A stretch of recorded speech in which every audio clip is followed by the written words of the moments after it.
lá, já vi muita gente fazendo esse exercício aqui, ó.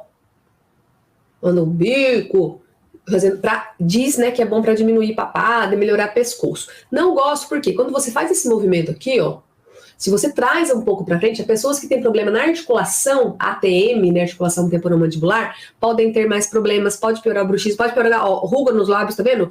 Quando você faz o bico, aumenta as rugas, então cuidado com o que você faz. Clarice, é perigoso fazer exercício facial, pode piorar a ruga? Se você fizer errado, sim, igual a academia. Se você fizer agachamento errado, você piora ali seu joelho, a sua lombar. Agora, só por causa disso, você não vai fazer exercício na academia? Não tem como escapar, não. É só fazer